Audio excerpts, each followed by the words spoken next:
Hola, mi nombre es Karen Ramírez, soy licenciado en psicología y hoy vengo a hablarles del tema del dolor físico, ¿sí? Como parte de la especialidad en diagnóstico clínico y tratamiento de las psicopatologías actuales. Bien, se suele pensar que el dolor físico está relacionado exclusivamente con la neurofisiología, dejando de lado el psiquismo, como si por un lado se situara el trauma físico y el mecanismo que ejerce el sistema nervioso para transmitir el mensaje de la lesión, y por el otro lado las consecuencias psicológicas y sociales. Es importante resaltar que nuestro interés desde el psicoanálisis de exponer este componente psíquico de este hecho doloroso, pues está compartido por los investigadores actuales en neurociencias. Eh, por ejemplo, la Asociación Internacional del Estudio del Dolor define el dolor como una experiencia sensorial y emocional desagradable asociada a una lesión tisular real o potencial, o aún descrita en términos que evocan tal lesión. ¿Sí? En otras palabras, la Asociación Internacional del Estudio del Dolor reconoce que el dolor podría solo existir en lo experimentado y en la queja que lo expresa. Entonces, si queremos conocer el porqué del sufrimiento de nuestros pacientes, incluso nuestro propio sufrimiento, pues necesitamos descender al corazón del yo para conocer esta génesis del dolor. Y aquí, citando a Nacio, el psicoanálisis nos enseña que un dolor intenso nace de una conmoción del yo y que una vez anclada en el inconsciente reaparecerá transfigurada en acontecimientos penosos e inexplicables de la vida cotidiana. Aquí vamos a estudiar el dolor físico según los tres tiempos de su génesis, que es la lesión, la conmoción y la reacción. Vamos a tomar como ejemplo el ejemplo de justamente del libro de Nacio, del el dolor físico, que es una quemadura seria en el brazo. Y aquí, tomando este ejemplo, pues después de esta quemadura seria, hay un breve instante de estremecimiento en el cual el yo pues queda anestesiado por el shock. Y aquí el yo siente pues un dolor local en la herida del brazo. Inmediatamente experimenta un dolor indefinido que pues penetra y perturba el interior. Aquí el yo opera dos percepciones de manera simultánea. Percibe por un lado el dolor de la herida y un estado de conmoción interna que lo invade. Entonces vamos a considerar sucesivamente el dolor que es producido por la lesión y el que resulta de la conmoción. Después vamos a abordar el tercer tiempo, que es el dolor de la reacción. Aquí el yo, para defenderse de la conmoción, pues reacciona con torpeza y sin querer aumenta el dolor en lugar de reducirlo. Entonces, bien, pasamos a el dolor de la lesión, que aquí, pues, bueno, este es el afecto que experimenta el yo cuando padece un daño en los tejidos que se produce por una excitación brutal percibida en la periferia, ¿sí? En la periferia del yo. Ya sea que la lesión sea en pues alguna zona externa o en los órganos internos del cuerpo, el yo va a percibir que esta lesión se sufre en la periferia. Es decir, que el cuerpo es vivido por el yo como una periferia viviente, ¿sí? Esta es sensible más allá de la cual pues se va a extender al mundo exterior. Y aquí debemos hacer una distinción. En caso de un accidente muy grave, el yo ya no se disocia del cuerpo, sino que ya no se percibe como un envoltorio exterior protector, sino que aquí nos volvemos nuestro cuerpo trastornado. Ya no hay lesión corporal, sino que ya es todo el ser el que se quebranta. Bien. Vamos a pasar a la percepción imaginaria de la herida y del dolor y su representación mental, que son temas importantes. Aquí retomamos el ejemplo de la quemadura. La percepción de una situación dolorosa que está situada imaginariamente en la periferia del yo, como comentamos, pues imprime inmediatamente en el yo la imagen del lugar lesionado del cuerpo. En este caso, pues el brazo se va a imprimir inmediatamente esta imagen en el yo. Entonces aquí surge la representación mental de la herida y de esta manera es reavivada la sensación dolorosa. Aquí el sujeto siente entonces un dolor intenso y simultáneamente pues visualiza una imagen difusa de la carne de su brazo expuesto. Esta representación va a jugar un papel decisivo en el tercer tiempo del proceso de dolor, que va a ser denominada la representación del lugar lesionado y dolorido del cuerpo. Entonces, la imagen mental de la herida, nacida de esta percepción de la lesión, localiza y fija este dolor que se vive. Aquí la persona cree que el dolor está reunido totalmente en la herida y que solo pues emana de ella, como si la fuente del sufrimiento se redujera a la mera extensión de la herida. Aquí vemos que sin lesión no habría dolor, pero el dolor no está en la herida, está en el yo, está en la imagen del lugar lesionado. En resumen, el dolor no está pues en la lesión, está en el cerebro para la sensación dolorosa y en las bases del yo para la emoción dolorosa. El dolor de la lesión entraña los tres aspectos, lo real, lo imaginario y lo simbólico. En lo real, en la percepción somatosensorial de una excitación violenta en los tejidos orgánicos, en lo simbólico, en la formación súbita de una representación mental y consciente del lugar donde se produjo la herida, y en lo imaginario al ser vivido en la periferia. La sensación dolorosa se refiere imaginariamente al lugar de la lesión, parece que emana de la herida y la herida parece instituirse como un segundo cuerpo. Aquí pasamos al dolor de la conmoción, que aquí debemos resaltar que no se produce si la intensidad de la excitación sensorial es débil. Hace falta una lesión suficientemente fuerte que más allá del daño tisular, pues desencadena un trauma interno. Aquí planteamos que el dolor resultaba de una doble percepción, ¿sí? Una inclinación hacia afuera, que es la percepción externa para capturar la sensación dolorosa, y la lesión, y la otra que está inclinada hacia adentro, que es la percepción interna, que esta es para captar la percepción, la perturbación psíquica que se produce de manera consecuente. Aquí los científicos denominan a la primera como somatosensorial y en psicoanálisis llamamos a la segunda somatopulsional. Entonces, retomando el ejemplo de la quemadura, el sujeto recibe de manera simultánea el dolor que emana del brazo y el dolor interno que lo quebranta.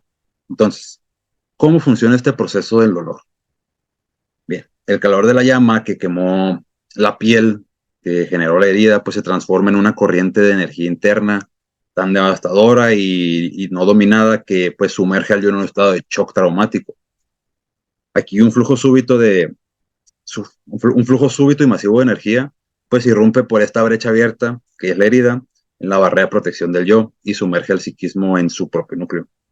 De esta manera, la homeostasis del sistema psíquico pues se rompe y el principio que lo regula, o sea, el principio del placer, se encuentra abolido de manera momentánea. Entonces, cuando el yo autopercibe su propia perturbación, es decir, este enloquecimiento de sus tensiones pulsionales, aquí lo utiliza con la percepción somatopulsional, crea la emoción dolorosa. Vamos avanzando y ahora llegamos a la memoria inconsciente del dolor. Aquí el golpe interno pues es tan doloroso y perturbador que su imagen queda grabada no solo en la memoria, sino también en el inconsciente. Entonces, el dolor de la conmoción va a quedar grabado en el inconsciente, pero va a regresar tomando otras figuras, además del mero recuerdo del evento traumático. Si bien la persona pues recuerda que sufrió un traumatismo y puede vivir temor a otra agresión, hay otras formas de retorno al traumatismo que pues la persona misma ignora. El dolor pasado va a resurgir de un modo inesperado en otro lugar que a lo mejor no va a ser en la mente, puede ser en la carne con otro dolor o puede ser en la conciencia, pero pues transformado ahora en otro afecto como la culpabilidad o en un acto impulsivo. Estos son medios por los cuales el dolor puede retornar de un sufrimiento olvidado. Es por esa razón que se califica de inconsciente un antiguo dolor corporal, vuelto al presente, pero transfigurado en alguna otra parte del cuerpo. Y aquí, como decía Freud, pues el sujeto repite, pero sin saber que se trata de una repetición. Desde que una primera experiencia de dolor se registra en el psiquismo y retorna como algo irreconocible, adquiere el carácter de dolor inconsciente. Bien. Pasamos entonces ahora el pasaje de un dolor corporal a un dolor inconsciente. Aquí vamos a explicar un poquito más y vamos a describir los elementos que constituye al yo para poder entender de qué manera se queda fijado este evento traumático. Y aquí Freud nos escribe al yo como compuesto por dos elementos, que es una energía que circula y neuronas que la vehiculizan.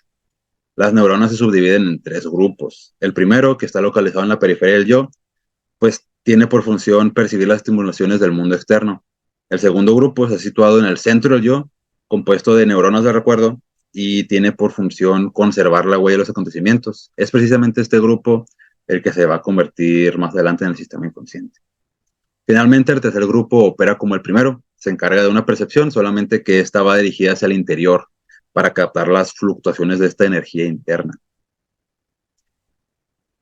Estas neuronas perceptivas tienen la tarea de detectar las variaciones de la tensión psíquica, pero también de hacerlas repercutir en la conciencia bajo forma de efectos agradables, desagradables o dolorosos. Agradables cuando el flujo de energía es sincrónico, desagradables cuando está acelerado y doloroso cuando está enloquecido o quebrantado. Aquí debemos recalcar que esta ficción del yo imaginada por Freud a comienzos del siglo pasado, pues sigue siendo la base de la vida psíquica como la conocemos en la actualidad, con algunas modificaciones, claro. Aquí resuena mucho esta descripción del yo por las similitudes de con las formulaciones actuales en neurociencias. Nos vamos a quedar con el concepto de neuronas de recuerdo para entender cómo el dolor físico se convierte en dolor inconsciente. Bien, entonces aquí recapitulando, el flujo masivo de energía penetra en el yo por la zona herida hasta un grupo de central de neuronas del recuerdo. Este pasaje entraña dos consecuencias. Por un lado, la inscripción de una imagen mnémica en alguna de estas neuronas y una excitabilidad acrecentada del conjunto neuronal. La imagen que va a quedar grabada en las neuronas es la de un detalle de la agresión o del objeto agresor. En este caso de la quemadura, lo que puede quedar grabado puede ser el aspecto del fuego, el sonido, el olor o algo del contexto del accidente. La imagen que queda grabada en el yo pues va a ser muy diferente de la impresa por la lesión. No es ya una representación consciente de la zona de la lesión, sino que es una imagen no percibida por la conciencia que representa una particularidad del incidente. Entonces aquí el yo va a conservar una representación pues de este detalle de la agresión, una huella mnémica asociada a esta experiencia dolorosa. Las neuronas, pues, que conservan esta imagen van a ser extremadamente irritables, van a estar listas para reaccionar ante una excitación capaz de llevarla a la descarga de esta energía que va a tomar la forma de un nuevo dolor, de una lesión o un efecto penoso, como pues habíamos comentado antes. Freud propone el término de facilitación para designar la sensibilización de las neuronas de recuerdo. El flujo de energía sensibilizó tanto a las neuronas del recuerdo que ahora excitaciones débiles van a bastar para reactivarlas. No hay necesidad de que la estimulación sea igual de intensa que en el primer evento traumático, sino que pueden ser reactivadas por una estimulación que pase pues, inadvertida. Al tener esta excitación puede aparecer un nuevo dolor, a lo mejor va a ser menos violento e incluso pues en un punto distinto del cuerpo. Y aquí entonces la persona va a sufrir sin saber que su dolor presente pues es el recuerdo actuado de un dolor pasado. Ahora vamos a pasar al dolor de reaccionar. En ese tercer tiempo del dolor ya no estamos frente a un yo desbordado, sino que estamos ante uno que reacciona a la agresión. Ahora el yo, tratando de suprimir su dolor, va a sufrir de una manera distinta. El yo sufre de un dolor que protesta contra este mal, ¿sí? Ahora el dolor ya no es por la lesión, sino que también es por el gran esfuerzo del yo para cuidarse de este trastorno. Entonces, el dolor físico, perdón, se transforma en la expresión de esfuerzo de defensa, más que una simple manifestación del daño en los tejidos. Entonces, ¿cuál es esta defensa que sufrirá el yo? ¿Cómo funciona este mecanismo? Cuando el yo está en shock por el desborde, lleva a cabo a manera de defensa un gesto que le va a generar sufrimiento, que es intentar desesperadamente curarse solo. ¿Sí? Aquí el yo aplica lo que Freud nombra como contrainvestidura o contracarga, y esto consiste en evitar, mejor dicho, en enviar toda la energía de la que se dispone a la brecha para tener este flujo masivo de excitaciones. Y lo interesante aquí es que este autoexilio no se aplica a la herida real, sino que se aplica a la representación psíquica de la herida. Entonces, cada que nuestro cuerpo sufre una lesión, se desencadena una reacción psíquica, el yo contrainviste la representación mental del lugar lesionado. Este mecanismo pues no atenúa el dolor provocado por la herida, sino que lo intensifica. Aquí el yo se defiende de todo este desborde de energía tratando pues desesperadamente de curarse a sí mismo, pero esta energía, pues como comentamos, no va dirigida a los tejidos destruidos de la herida, sino que va a la representación imaginaria de la zona herida. Y entonces aquí, respondiendo a la pregunta, ¿de dónde proviene el dolor? Pues podemos decir que el dolor es generado por la sobrecarga de energía que el yo ejerce sobre la representación psíquica de la herida. Y aquí surge otra pregunta. ¿Por qué la adhesión o la sobrecarga energética de una representación se traduce en dolor? Y bueno, esto es debido a la exclusión. La representación mental de la herida, de esta zona herida, se agobia por la sobrecarga de energía y se excluye a sí misma. Se excluye las otras representaciones estructurales del yo. Y aquí, ahora, el yo debe funcionar como una estructura desestabilizada por el aislamiento de esta representación. Aquí el yo logró contener la conmoción, pero al precio de crear un monstruo de afecto que pues, lo perturba. Al querer polarizar este monstruo, pues surge el dolor. Nacio lo plantea de una manera más rigurosa. Nacio comenta que el símbolo hipertrofiado de afecto se cristaliza como un cuerpo extraño y pesa en la trama del yo hasta desgarrarlo. Este desgarramiento de las fibras internas pues es lo que provoca el dolor. Y a manera de conclusión, vamos a decir que el dolor corporal pues es el afecto experimentado por el yo cuando trata de sobreinvestir la imagen de la parte dolorida. Este gesto defensivo atempera la conmoción, pero acentúa el dolor. El estado de conmoción hace daño, pero la defensa contra la conmoción hace más daño aún. Y al dolor propio del trastorno se le agrega otro, que es el que expresa el esfuerzo desesperado del yo para salvar su integridad. Bien, esto es todo por el tema del dolor físico. Me basé en el libro de El dolor del amor de Nacio. Entonces, si les gustaría investigar un poco más, pues aquí está la fuente. Y eso sería todo por mi parte. Tengan un buen día.